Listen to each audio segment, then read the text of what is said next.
السلام عليكم ورحمة الله تعالى وبركاته. كنتمنى احبتي في الله انكم تكونوا بخير وعلى خير، ويلقاكم لا فيديو ديالي بأتم الصحة والعافية. نبداو بالصلاة والسلام على سيدنا وحبيبنا محمد عليه الصلاة والسلام. اللهم صل وسلم وبارك على سيدنا محمد وعلى آله وأصحابه أجمعين. غنبدا معكم بسم الله على بركة الله. الوصفه تاع اليوم اللي غنشارك معكم على التجربه وكنا كنستعملوها ملي كنا صغار، كانت كديرها لنا امي الله يرحمها ويوسع عليها في النهار ويوسع على جميع اموات المسلمين. هاد الوصفه البنات كتصلح للحلق، الكحه والالتهابات ديال الحلق والحنجره. وصفه غزاله البنات وكتعطي واحد النتيجه بسرعه هائله وما عندها حتى شي اضرار على صحتنا. وصفه طبيعيه 100%، وكنديرها بزاف مواد طبيعيه اللي ما غادي تسبب حتى شي اضرار بالنسبه للصحه ديالنا. كنحتاجو هنايا كيف ما كتشوفوا، كنحتاجو هنايا النصف حامضه وملعقه تقريبا كبيره ديال الزنجبيل، وبطبيعه الحال زيت الزيتون. وغادي نحتاجو واحد المكون اللي غادي نضيف في الاخير. هانتوما تبعوا معايا حتى الوصفه. غنستعملوا هنايا الليمون الحامض كيف ما معروف عليه من الوصفات الكثيره والعديده اللي كيصلح للكحه. وغنستعملوا فيها هنايا العصير ديالو، وكيعد من العلاجات الطبيعيه الفعاله في التخفيف من حده الكحه وعلاج ديالها، حيث غني كيف ما معروف عليه راه غني في فيتامينات اللي كتخفف من الالتهابات وكتساعد في التخلص من الكحه. واصحاب الامراض المعويه من الافضل ما يستعملوش حفاظا على الصحه ديالهم اللي غتسبب ليهم ربما في شي حاجه ماشي هذيك، من الاحسن ما يديروش. وغادي نستعملوا هنايا زيت الزيتون اللي حتى هو معروف عليه بالنسبه للزكام ولا العلاجات ديال الحلق والكحه، راه مفيد ليها بزاف.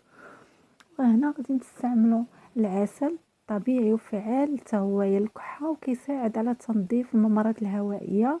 وكيتمتع العسل الطبيعي البنات ماشي العسل تاع السكر، راه ما غادي يفيدكم بحتى شي حاجه لانه ماشي صحي. بالعكس العسل الطبيعي هو اللي مفيد وبزاف للكحه، ومعروف عليه راه مضاد للالتهابات وكيعمل على تعزيز المناعه ديالنا.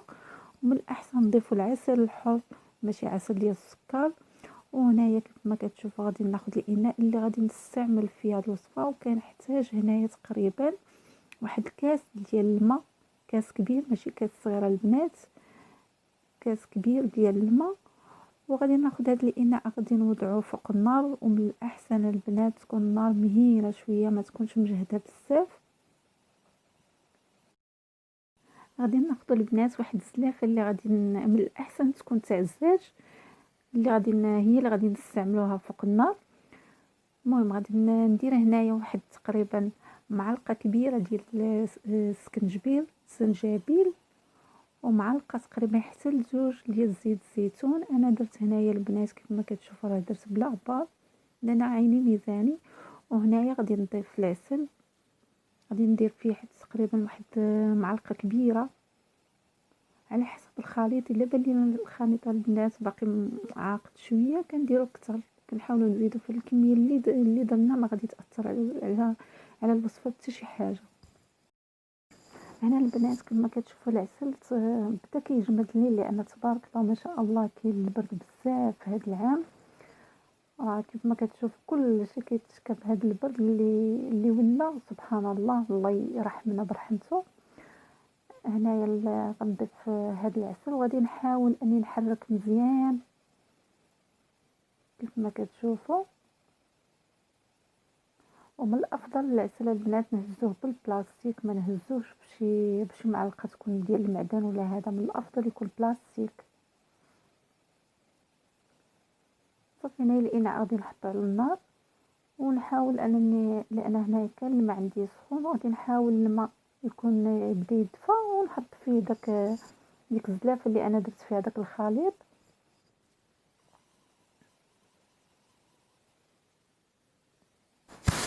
وكيف ما كتعرفوا البنات راه الزنجبيل ما عنده حتى شي ضرر انكم تخافوا منه من ديك الحروريه اللي فيه. بالعكس راه الزنجبيل كيساعد في تهدئه الالام والتهيج في الحلق، لانه راه كيتعتبر واحد المسكن طبيعي سبحان الله للالم، وكيساعد في تخفيف السعال.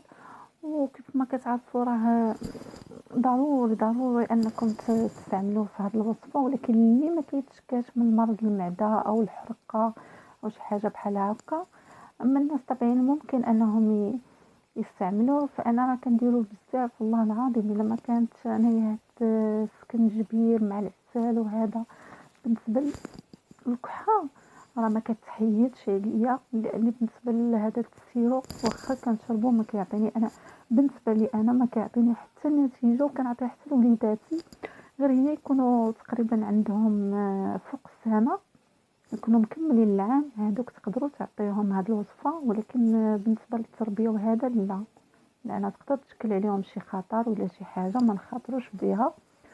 وانا كنستعملها فيما كتكون فيا الكحه، ضروري كندير هذه الوصفه. كنصاوب واحد الزلافه هذا المقدار اللي انا عطيتكم، كندير اكثر من هكا، وكنبقى ناكلها من 3 المرات حتى 4 هكاك في النهار، وما كضرني ما حتى شي حاجه. والحمد لله كنتبعها غير في داك النهار بالضبط اللي انا كنستعملها، اقسم بالله الا كنحس بواحد الراحه وما كتقوم انها داك الكحه كتخفف عليا شويه. ومع ديك ما كدوز ديك يومين تقريبا حتى ما كنبقى نحس بحتى شي حاجه نهائيا. بخصوص ولادي ملي كنديرها ليهم ما كيبقاش فيهم الكحبه نهائيا، اقسم بالله. وانا كنحلف لكم هاد الوصفه راه ماشي جبتها من عند شي واحد ولا حنا كنديروها من شحال هادي.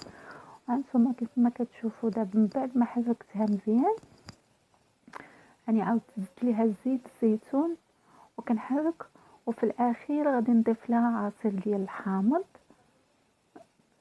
راه غادي يطيح لي العظم، ولكن غادي نزولو حتى، ولكن ما غادي يدير لينا حتى شي حاجه لا طاح لينا تما. فانا قلت انا من الافضل نعصرو مباشره على الخليط بلا اني ما نعصرو في العصاره وعاد نخوي تما صافي. وغادي نبقاو نحركو حتى نحصلو تقريبا على واحد الخليط. ما هزيت هنايا واخا سخونه شويه غير باش نوريكم. هانتوما الخليط غادي يولي سائل، ما غاديش يبقى داك العصير صافي طلق لينا تماما كيف ما كتشوفوا، ما بقاش عاقد لان في الاول عقاد غير بسبب البرد. غادي نزول هاد العظم ديال الحامض صافي، غادي نبقى نحرك. بان لينا الخليط بانه جاري بزاف غادي نزيدو شويه الزنجبيل. انا بعدا كنديرو ما كيدير لي حتى شي حاجه الحمد لله، اللهم لك الحمد. صافي هنايا هو الخليط ديالنا من بعد ما نخليوه يبرد شويه، ولكن من الافضل البنات نستعملوه يكون مازال دافي. فيما نبغيو نستعملوا هاد الوصفه تكون دافيه ما تكونش بارده ونمشيو ناكلو ديك معلقه تقريبا، معلقه كبيره. وبالنسبه للدراري الصغار غادي نعطيوهم تقريبا ديك معلقه صغيره 3 المرات في النهار، ونخليهم حتى الليل. حتى هاد المعلقه ممكن ناكلوها عاد الصباح على الفطور. هذه اللي ما عندوش المعده، يعني اللي المعده عنده ما فيها حتى شي مرض، ما كيتشكى من حتى شي حاجه، انا كناكلها على الريق.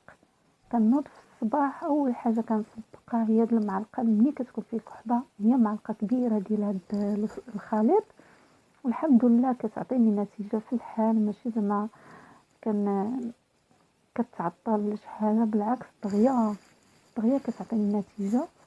وممكن نستعملو الا ما بغيناش نديرو السكنجبير ممكن نستعملو غير العسل ونعصرو عليه الحامض ونديروه حتى هوايا على النار، ما كنديروش مباشره على النار، ضروري كنستعملو الماء وشي زلافه اللي غادي نديرو فيها داك الخليط ونخليوه حتى يدفى وناكلوه بالمعلقه حتى هو مزيان. هاد الطريقه. وانا دابا من بعد غادي نحتفظ بها. انا صوبت هذه الوصفه والله ما كنت معوله اني غادي نشاركها معكم، لان كان غير ولدي جا من المدرسه، كيخرجوا من المدرسه وكيكونوا سخانين، ومع دابا مع الشتاء والبرد كيضربهم البرد وتيوليو يكحبوا. صافي قلت غادي نصاوب ليه انا هذا صافي، وتفكرت وانا نقول علاش لا ما نشاركهاش معكم. وكنتمنى ان هذه الوصفه تعجبكم